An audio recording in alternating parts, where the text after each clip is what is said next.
Yeah. Did you just say afterwards you got a better mortgage rate? Yep. Yes. Yeah, Yes. because you Yeah. already got it closed. Yes. Yes. And so therefore, she moved back into the proper market. That's Right. correct. Yes. Yes. Yeah. So sometimes we did a trick. So you Yeah. no longer That's qualify. usually happens. Yeah, but then sometimes you have to remember when say that you bought it for 350 and you couldn't get it 80%. So you went to the B lender, say, right? But if the value went up 550, you're only borrowing maybe 60% in it because the amount that you borrow, unless you want to increase it, you're only borrowing maybe 55 to 60% of the value. Yeah.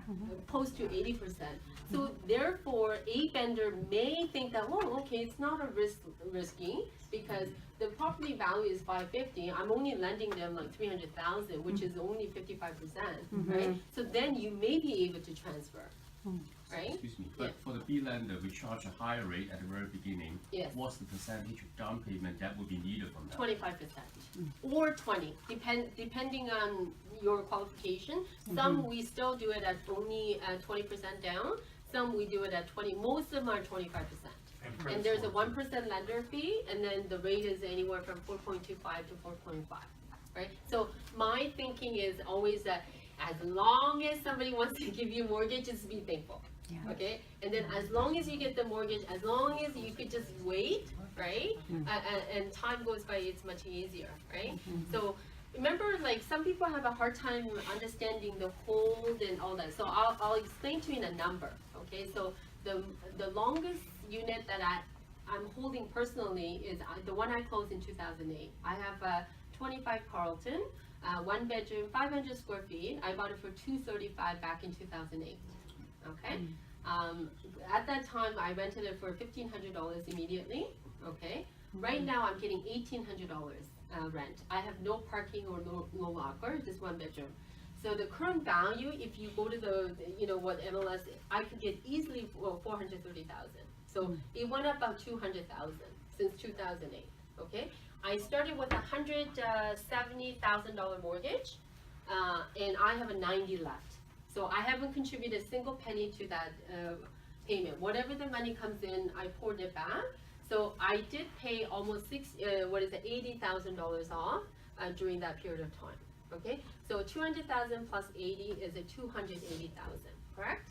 Okay, after I bought 2008, if you go to the market 2010, I could have easily sold it at $100,000 premium. Okay, I could have.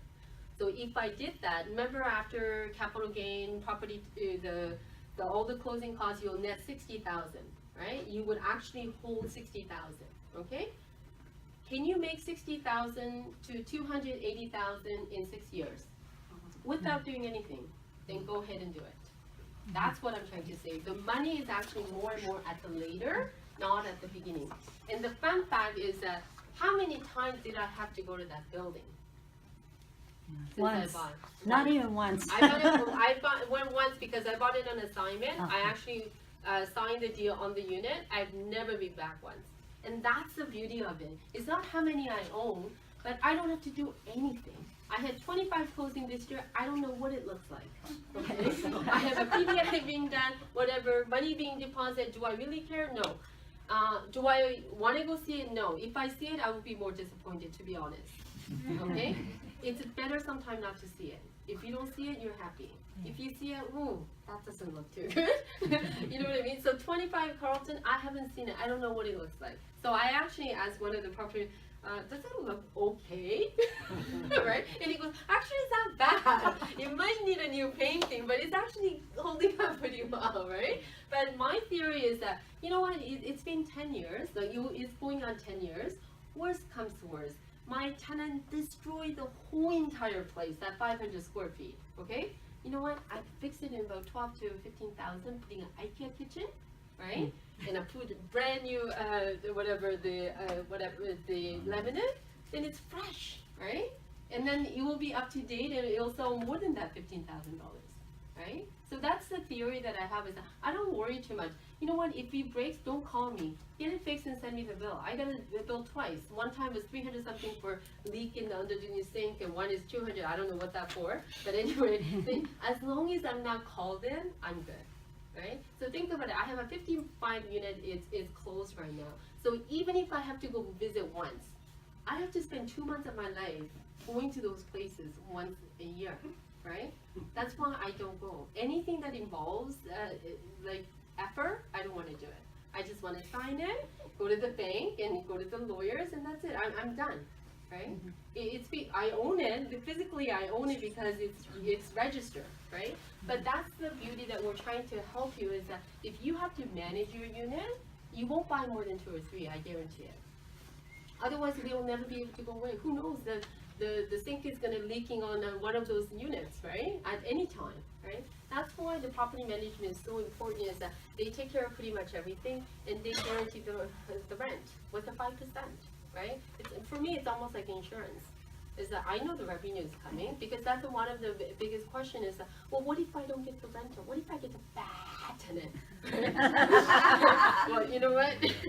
They go to the court, not you, right? And they have to deal with it and not you, right? And for me, that's the beauty, is that it's not how much you could make, but it's effortless, right?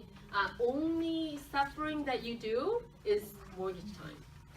Okay, mortgage time, it is very hectic because the rules have changed. They're making it more tougher and tougher and tougher. But if you're working, head of income, no worries.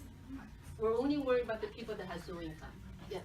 I'm just wondering, like, so as a condo unit becomes older, Yeah. the maintenance fees goes up, what is the risk of not covering all your costs? Actually, not really, because most times, that's what I was told. When it gets old, you get a maintenance go up. Well, why is older unit, the maintenance is expensive? I tried to study. The reason is that, say you go to Young and Shepherd or Young and Finch, typical 20 or older building, 2-bedroom is about 1,200 square feet. Okay, that's typical back then, right? Today, 600 square feet is 2-bedroom. Okay, so how do you expect you to pay same maintenance for 1,200 square feet as 600 square feet? So sometimes it's not the maintenance is expensive because it's old, but because simply the size is larger. Right? Yeah. So the smaller one, it tends to stay within the range. Okay, so going back to the 25 Carlton, I forgot to finish this, is that, remember I said I had a mortgage of 90,000, right? My maintenance is still around 310 or something. So it's not like 700,000, right? So going back, sometimes people ask me this question, well, if you don't sell, how do you access your money? So what good is it if the value goes up, you can't use any of it, right? Because that's no fun. Well, you have several ways to access money. So for example, I decided that, you know what, I need some cash, okay? Then if I refinance that based on 430,000, I could easily get $300,000 mortgage, okay? 300,000 and I have to pay off 90,000 existing mortgage. I have a $210,000 cash. Well, do whatever you want. You want to go away, buy a car, buy another investment, whatever you want, right? You have a $300,000 mortgage, but you have an $1,800 rent, which is going to cover, right? So that's how you access money. But then when your old Asian came and goes, oh, no more debt, right? And I want cash flow, then don't get any more debt. But you have a $90,000 mortgage on it based on the previous amortization, right? Go to the bank and you know what? Just get a new amortization of 25 to 30 years on that 90,000. Guess what? Your payment will drop to $300, and maybe you'll pay $100 $200 expense for the interest expense, and $100 will come off of a principal payment, right? If you do that, my total payment go down to $900, but I'm getting $1,800, right? So you have a cash surplus of $900. If you have 1 unit, it's 900. You have 10 units, it's 9,000, right? So it depending on what you like in your life is that, do you want more debt or do you want a lump sum cash or what is it that you, so you have a lot of flexibility, but people think that like, oh, once you apply, you can't really touch anything. So it's no fun. No, yeah, a couple years no fun, but as time goes by, it's really up to you what you wanted to do with the property, right? So that's how you access money. But in terms of maintenance, it's not because it's old. Older units tend to be expensive because the unit is larger. I see. Yeah, All right. yeah. That makes sense. getting closer to Yeah. 9, so I think I should step in a little bit. Okay. Only thing I want to mention is that if you do want to have an individual meeting, what the purpose of that is that if you tell me your financial situation, like your assets and income level and all that, then I could give you a suggestion as to how many, how you should be investing. That's just based on my experience, and of course the decision is all up to you, what you want to do with it. It's more of a, because you don't want to disclose your personal information to everybody, right? So the purpose of the individual meeting is it's more for that.